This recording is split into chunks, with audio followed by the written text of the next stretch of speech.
Time in YouTube, and welcome back to another episode of Deck Analysis. Today we get to look over the Mega Audino deck that actually won the World Tournament. Shintaro Ito, I believe is his name, that built this incredible deck, took it for a whirlwind ride and just stormed worlds with it.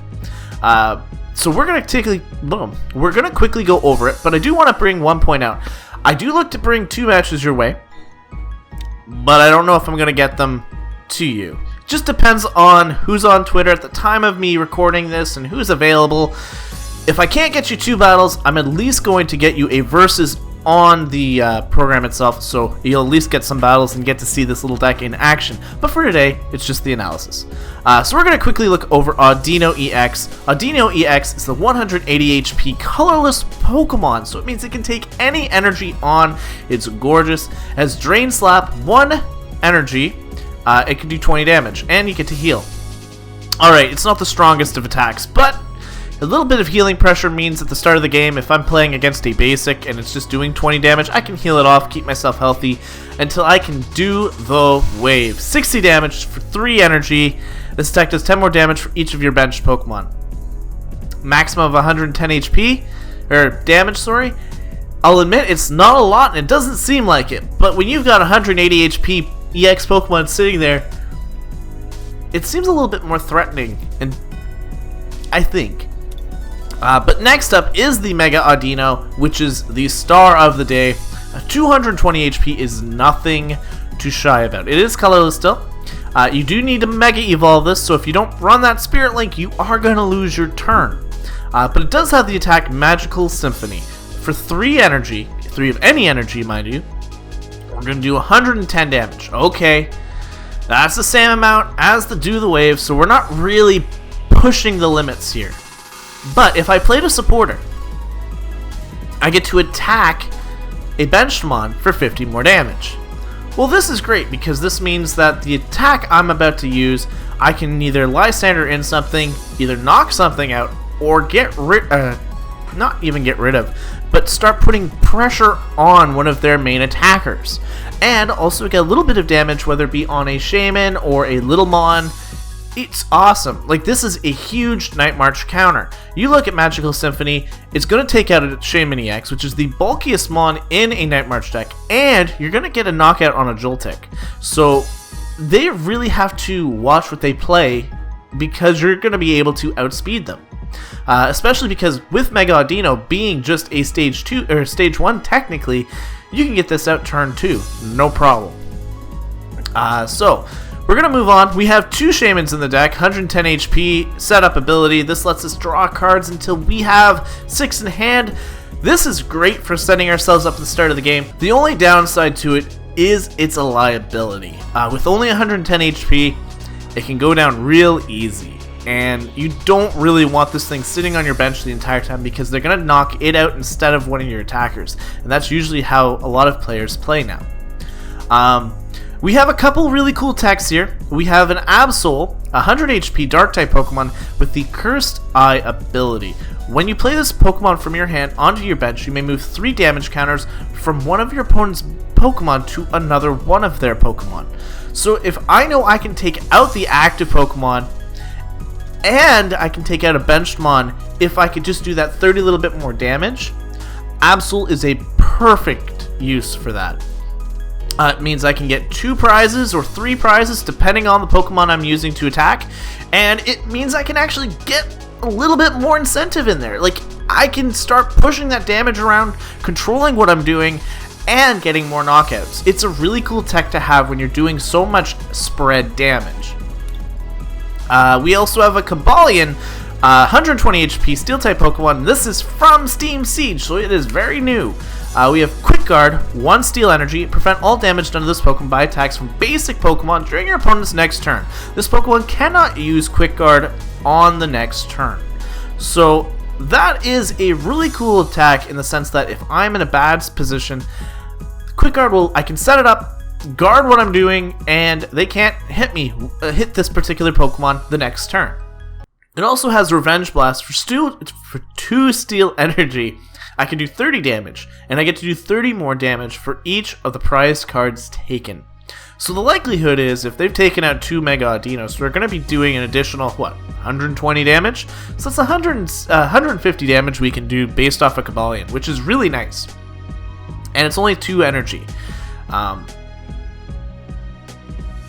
Yeah, I'm right. Don't worry, I got this.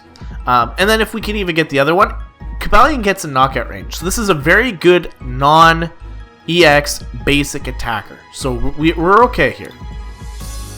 We also have a Magearna EX, 160 HP Steel-type Pokemon with Mystic Heart.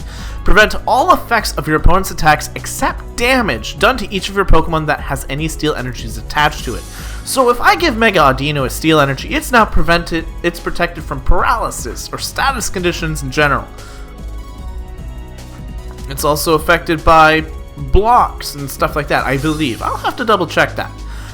But if I need to, Magearna has Soul Blaster, 1 Steel, 2 colorless. It has 120 damage output.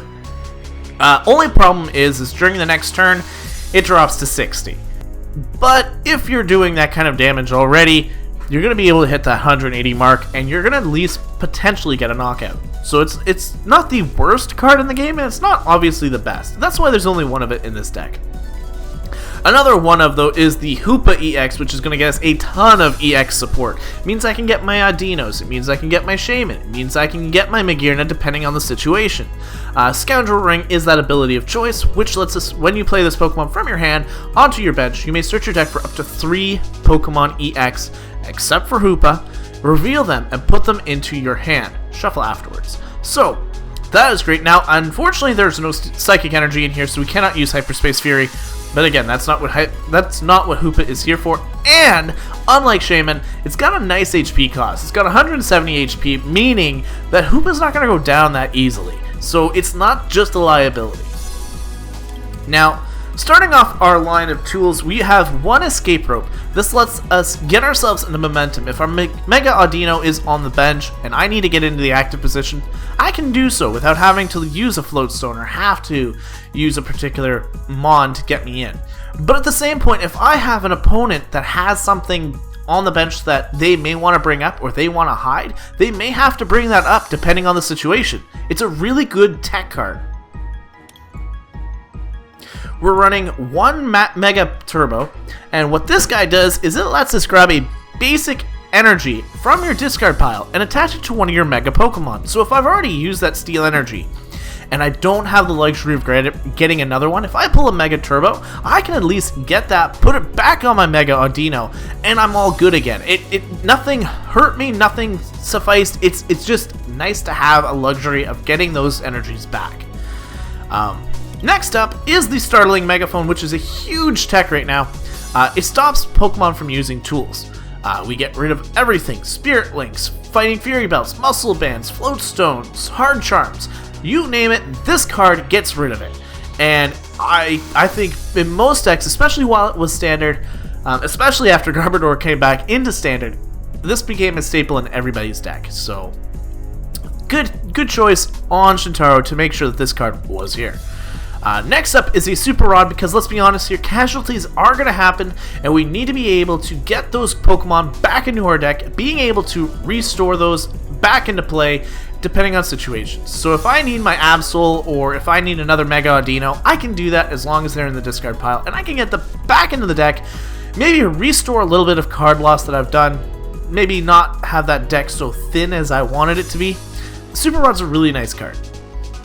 It also grabs energies, which, if I'm out of Steel energies, here's another option for me to get those energies back. We are running Trainer's Mail, 4 copies of it. This lets us kind of shift through our deck a little easier, potentially getting a trainer card that is more viable and more resource useful than what we could have potentially had. Drawing a Trainer's Mail gets us to look at the top 4 cards of our deck, and we can pull a trainer card from them. And we get a decision out of that. Now, obviously, there are times you're not going to draw any trainers, or you're only going to draw 1, but at least you have a choice. If you draw 2 or 3, you're given the opportunity to draw either that VS Seeker you're missing, the supporter that you needed for the turn, that Mega Turbo that you didn't get that opportunity to have a moment later. Trainer's Mail is a great card for that. Next up is the all-time favorite Ultra Ball, which lets us discard 2 cards from our hands, but we get to draw a Pokemon of our choice from the deck. So if I'm running 3 Audinos currently on the bench and none of them have their evolutions, here we go. I can at least get one of them going, and Ultra Ball will let me get any Pokemon in the deck. So it could be my Absol choice, my Cavalion choice. Depending on situations, Ultra Ball is always a good one to get whatever Pokemon you need. We have the all-popular VS Seeker, 4 copies again. Put a supporter card from your discard pile back into your hand. Based on Magical Symphonies, a secondary part of it, I need to play a supporter every turn in order to get that 50 additional damage onto a benched Mon. Means I need to be able to play a supporter every turn. Well, VS Seeker is a fantastic supporter item card with Audino because it's guaranteeing me to get a supporter almost every time. As long as I either play a supporter or VS Seeker into a supporter, I'm pretty fortunate.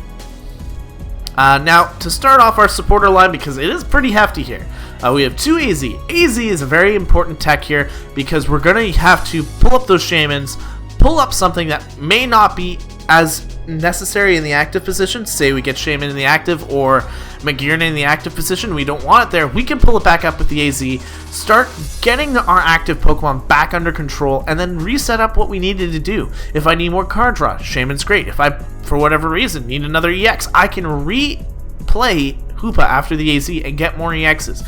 Fantastic card. Hex Maniac is to turn off our opponent's abilities for 1 turn. So that means, well, not just our opponents, but ours are as well. It means it shuts down Shaman EXs, it shuts down Garbodors, it shuts down a ton of possible things. Unfortunately, it also shuts down our Magearna, but that's alright. Our next up is the Lysander. Switch one of your opponent's benched Pokemon with one of his or her active. This lets us have that ability to control what Pokemon we're going to be playing off or what Pokemon we're going to be damaging. This is a fantastic card that pretty much is a staple in all decks at the moment, and we get 2 of them, which is awesome. Next up is the N. N only needs 2 copies because we're not really looking to shuffle our hand every turn. We're looking to get the majority of our, pretty much our bang for our buck. N is going to do that at the start, but it's not going to do it near the end, especially if we've taken a few prizes with the early access to damage that Mega Audino brings. So, with that, we only need 2 copies. Maybe it's up to you guys, though, if you want to bring more or less, if you're taking over this deck as your own now. Next up is we have a Pokemon Center Lady, because Audino is going to take damage. It's guaranteed to take damage, or it could get a special condition that maybe Magearna is not on the bench and we need to get rid of that paralysis to take another prize or even become the victor of that match. Pokemon Center Lady gets rid of that paralysis, it heals us 60 damage, and it keeps us going with the momentum. Pokemon Center Lady, we only need 1 copy of you, but you are utterly fantastic. We are running 4 Sycamore here. 4 Sycamore for the most bang for our buck. That's why we're not running as many ends. As far as I believe, that is why he didn't run as many ends. We need that opportunity to get as many cards and many opportunities as we can to continue with our momentum. If I only can draw 6 cards with N, and I continuously keep drawing the same cards, it's redundant, it's useless. Sycamore, I'm forced to get rid of my utilities, sure, but there's a reason why there's so many cards in here to get those utilities back. Whether it be from Mega Turbo or Super Rod, there are a few things that make sure that we're not going to be critical if I have to discard it through Sycamore. And by doing so, I get a lot more variation. I get a lot more cards at the cost of maybe losing a tech or 2 that I don't need early in the game, but will need to come back later. We're running 1 Xerosic. Again, I want to be able to control what's going on my opponent's side. If they have a tool or they have a special energy that I can't have on their opponent or on their Mons, whether it be they set up early with the double colorless energy or they've got a Fighting Fury belt that I just can't knock out that Pokemon without taking that item out, Xerosic is here to make sure I have that opportunity. Fighting Fury belt is huge right now. Or if I get rid of a Spirit Link, it forces them to play another one or lose a turn to Mega Evolve. So there are tons of things here that are amazing about Sorosic. Ideally, you're only going to run one, but it's a one-off that gives me that opportunity. Our stadium of choice is going to be Parallel City. There's one of two ways I can play this one too. It depends on the deck that I'm playing against. A lot of the time, because we're not going to be playing a lot of fire, water, or grass, primarily you could be playing a lot more water than the other two. Well, okay. Dequote me on that one, because Vespa Queen's popular right now. Fire's pretty big with Volcanion, obviously Water Toolbox. If you have to play any of those, sometimes it's really good to play a reduced bench line, which will get rid of your Shamans or your unnecessary attackers, free up all that space, and you reduce the damage that you're taking from your opponent. The other option too is to reduce their side and give them less utility room or less room to work with. If I take away your bench space, you can't play that Shaman, you can't play that Hoopa. If you've already filled up, there's no more you can do unless you of course get rid of the stadium itself. But that's why I'm running 2 copies. I get the opportunity to do it twice. Next up, we are running 4 Audino Spirit Links. We have 4 Audinos. I need to make sure I get that Audino EX going properly, so we need to have 4 Spirit Links at all times. Float Stones are in case something happens in the active position. We could start off with one of those basics that we don't want to start out with, whether it be the Absol, whether it be a Shaman or a Hoopa. Those times are going to happen. That is Pokemon TCG at its finest. Floatstone gets those Pokemon out of the active position and lets us get that Audino in. Finally, without any more real cards to look after, the only things we have left are our energy. And that is going to be 4 double colorless energy, because with Audino being colorless, I don't need to really worry about what colors I'm using. I can just throw a double colorless energy on it and a steel energy, and I'm good to go. And that being steel energy is our final card. We have 6 copies of it. Booyah, we have 10 energies in the deck. And overall, I think this deck looks... I'll admit, when I first saw the deck, it's like, it's cool, it's got a nice tech to it, but I would never have thought this was going to win world tournaments. But we saw it blast through competition, through Night March, through Greninja Break, through all sorts of stuff. It put on pressure, and obviously it deserved its world championship finish. Do I see it doing a whole lot in metagame after rotation? We're going to have to wait and see. I'm not a real good judge on that. Maybe this is going to be one of those decks that you have to prepare for now in world tournaments. People are going to bring this all the time. But it depends on the cards that come out in the next couple sets that really define if this deck's going to hold up. So that is all from me though, guys.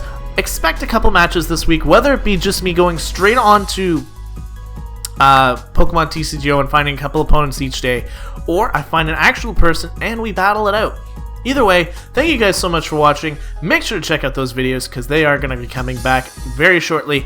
But until then, time out.